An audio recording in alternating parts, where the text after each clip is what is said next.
अभी कुछ दिनों पहले मोर देखा गया था, अब मोदी जी अपने हाथों में तोते खिला रहे थे। सच तो ये हमारे यहाँ एक कहावत है कि तोते उड़ना, तो 10 नवंबर को जरूर उनके हाथों के तोते उड़ने वाले हैं। जमीन के नीचे पैरों के तले जमीन खिसक रही है और इसका उनको ज्ञात है, और इसीलिए ये सब बातें अनर्गल कही जाती हैं, ये सब चित्र दिखाए जाते हैं कि लोगों का ध्यान बढ़ सके।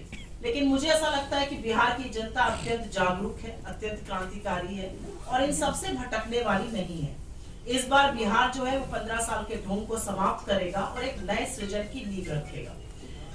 मैं एक बात और कहूंगी कि जो भीतर घात है, जो अंतर कलह है भाजपा की और जदयू की, जो खिचड़ी पक रही है लोजपा के साथ, जो नीतीश बाबू को घर बैठाने की तैयारी हो रही है और वो फ्रस्ट्रेट होकर झुंझलाहट में कई बार कुछ बातें कह जाते हैं, इसका भी बहुत बड़ा प्रभाव देखा जा रहा है चुनाव पर।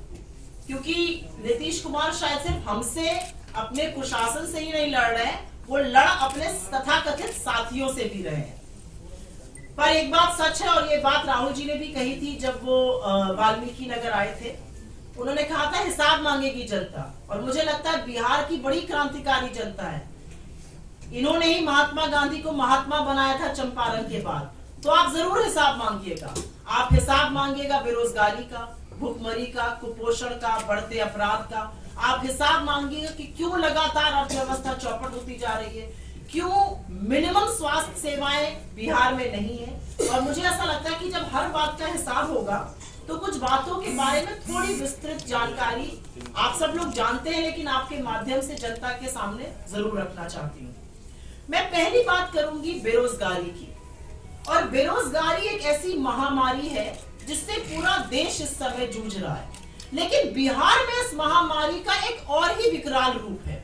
और वो विकराल रूप शायद इसलिए है क्योंकि पहले तो डिनायल में रहा जा रहा है, उसको जिसको इंग्लिश में कहते हैं ब्रश अंडर द कारपेट करने की बात कही जा रही है, लेकिन ऐसी तो बात ही नहीं है। सच तो ये है कि बिहार में पूरे देश में सबसे ज्यादा बेरोजगारी है। कोरोना काल के दौरान बिहार में बेरोजगारी 46% पार कर गई थी, मतलब बिहार का हर दूसरा व्यक्ति बेरोजगार है। युवाओं में 55% बेरोजगारी है, महिलाओं में 92% बेरोजगारी है।